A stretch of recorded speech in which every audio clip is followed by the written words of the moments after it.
Hello everyone दोस्तों, फिर से एक नई वीडियो के साथ मैं हूं आपका होस्ट फारूक मसीह और अपने चैनल द जर्नी सीकर्स पे आप सबको खुशामदीद कहता हूं। दोस्तों, आज की वीडियो जो है एक गेम चेंजर होने वाली है, जो कि खबर आ रही है जी रोमानिया और बुल्गारिया की तरफ से।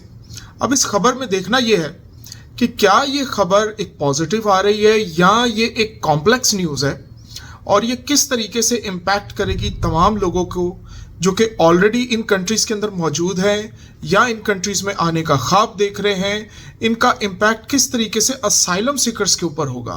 तो आज की वीडियो में इन सारे पॉइंट्स के ऊपर हम लोग बात करेंगे। डिटेल्ड वीडियो होने वाली है क्योंकि काफ़ी सारे पॉइंट्स हैं जो कि बहुत अच्छे से डिटेल में कवर करना ज़रूरी है ताकि आप लोग अपनी ज़िंदगी का फैसला बेहतर कर सकें। चलिए जी शुरू करते हैं। तो सबसे पहले खबर का आगाज़ ये है कि रोमानिया और बुल्गारिया जो है वो शेंजन ट्रीटी को साइन करने के बहुत करीब है और लीगली वो शेंजन जोन में आ जाएंगे।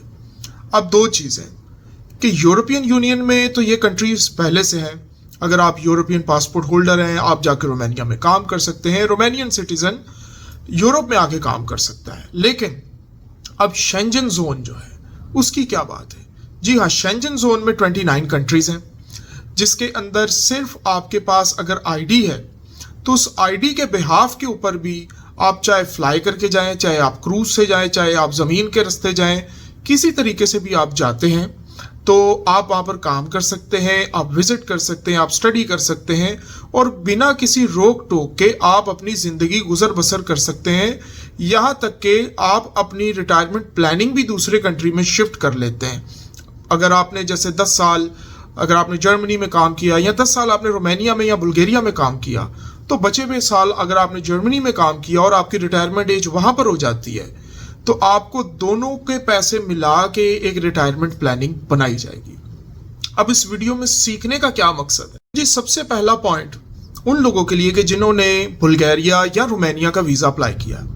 अब उनके लिए एक खुशी की बात यह है कि अगर आपने वीज़ा ऑलरेडी अप्लाई किया है तो आप ये सोचें कि जब आप रोमानिया या बुल्गारिया आते हैं और आपके पास रोमानियन आईडी आ जाती है तो उसके ऊपर यही नहीं कि ये वीज़ा सिर्फ इन दो कंट्रीज़ तक महदूद रहेगा।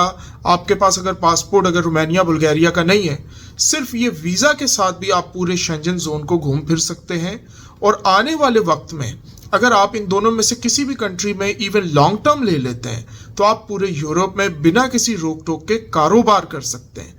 ये बड़ी बात है कि अगर आपने लॉन्ग टर्म रोमानिया में लिया लेकिन आप अपने रेस्टोरेंट की फ्रेंचाइज जो है वो लक्समबर्ग में खोलना चाहते हैं तो आप खोल सकते हैं लीगली, बशर्ते आपके पास इनफ फंड्स होने चाहिए और आप जो बाकी लीगल डॉक्यूमेंट्स हैं उनको मीट करने चाहिए। फिर एक और पॉइंट कि अगर ये शेंजन जोन में आ रहे हैं तो आपके बॉर्डर चेक्स जो हैं वो ख़त्म हो जाएंगे।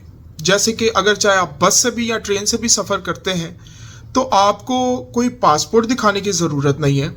अगर आपके पास रोमानिया या बुल्गारिया का वीज़ा है या आईडी है तो उसके ऊपर आप पूरे यूरोप में आ जा सकते हैं, आपको कोई रोक टोक उसके ऊपर भी नहीं है।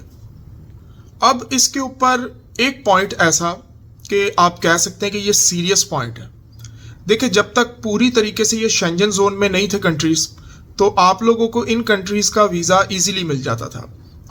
बाकी पूरे शेंजन जोन की जो बॉर्डर ट्रीटी है वो इसके ऊपर डिपेंड नहीं करती थी। लेकिन अब जब ये एक शेंजन जोन में आ जाएंगे तो इन दोनों कंट्रीज़ की बहुत ज़्यादा जिम्मेदारी हो जाएगी। ऐसा ना हो कि कोई क्रिमिनल शख्स जो है वो रोमानिया का आसानी से वीज़ा ले, जो कि अब तक आसानी का किसी हद तक है क्योंकि वो यूरोप का हिस्सा ज़रूर है लेकिन शेंजन का नहीं है। और शेंजन में जो कंट्रीज़ हैं उनकी आपस में जिम्मेदारी होती है कि अगर वो ऐसे शख्स को गलती से अपने मुल्क के अंदर बुला लें जो कि क्रिमिनल है तो सोचें वो किसी और मुल्क में जाके कोई तबाही मचा दे तो क्या कर सकते हैं। इस वजह से अब जो है वीज़ा इन दोनों कंट्रीज़ का स्ट्रिक्ट होगा। आने वाले वक्त के अंदर आसानी से जो मिल जाता था उसके ऊपर अब थोड़े से चेक्स होने स्टार्ट हो जाएंगे, वेरिफिकेशनें होंगी। अब पूरे शेंजन जोन की तरह आपका वीज़ा अप्लाई होगा। अब इसमें अच्छी चीज़ ये भी है कि जो लोग सिर्फ घूमने आते हैं, कोई रेजिडेंस परमिट की बात नहीं, अगर वो रोमानिया का भी वीज़ा अप्लाई किया उन्होंने, लेट्स से उन्होंने ट्रांसिल्वेनिया घूमने जा रहे हैं तो उस वीज़ा के ऊपर वो पूरे यूरोप को घूम सकते हैं। उनको अलग अलग वीज़ा लेने की ज़रूरत नहीं पड़ेगी, एक ही उनका वीज़ा होगा और उसी के ऊपर वो पूरे यूरोप के अंदर ट्रैवल करेंगे और उसी के ऊपर वो वापस आ सकते हैं और बाद में इसकी मुद्दत भी बढ़ा सकते हैं। और ये महदूद जो है सिर्फ टूरिस्ट तक नहीं है। अगर कोई शख्स जो है रोमानिया में स्टूडेंट है या इंटर्नशिप करने भी आया है, उसके लिए भी पूरी आज़ादी है कि वो पूरे यूरोप में घूमे। अगर उसकी छुट्टियां पड़ी हैं, वो स्पेन जाए, वो जर्मनी जाए, वो इटली जाए। और फिर ये चीज़ सिर्फ यहाँ तक महदूद नहीं होती। बहुत से लोग जो हैं अपने स्किल्स को इन्हांस करते हैं और फिर वो दूसरे कंट्री में जाके जॉब भी अप्लाई करते हैं और उनको जॉब मिल भी जाती है। अगर आपको एक मुल्क के अंदर जाने की रसाई मिली है, दैट मीन्स कि आपके पास एक बहुत बड़ा एडवांटेज है।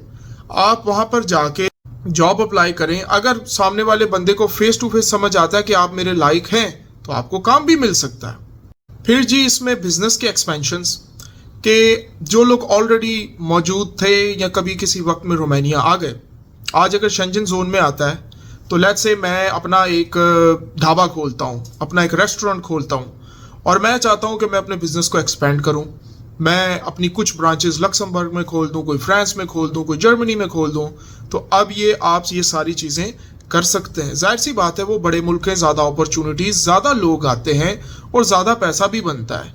तो इस तरीके से बिजनेस की भी अपॉर्चुनिटीज़ अब खुलेंगी, ज़्यादा मार्केट का आपको एक्सेस मिलेगा जो लोग रोमानिया या बुल्गारिया के अंदर हैं। इसका नेगेटिव आने वाले वक्त में इम्पैक्ट ये पड़ेगा कि जो असाइलम सीकर्स बहुत आसानी से रोमानिया या बुल्गारिया में आ जाते थे, क्योंकि उस टाइम तक शेंजन ट्रीटी नहीं थी, तो इसके ऊपर ज़्यादा कॉन्सेंट्रेट नहीं किया जाता था।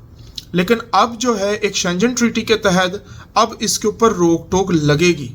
अब जो असाइलम सीकर्स बड़े आसानी से आ जाते थे, उनके ऊपर ख़ास नज़र रखी जाएगी और उनको आसानी से वहाँ पर हिलने नहीं जाया जाएगा। ये ऐसा भी है कि इस वक्त यूरोप के अंदर बहुत से कंट्रीज़ जो हैं वो अपनी असाइलम ट्रीटी जो है किसी और कंट्री में चला रहे होते हैं, जैसे इटली अल्बानिया में चला रहा है।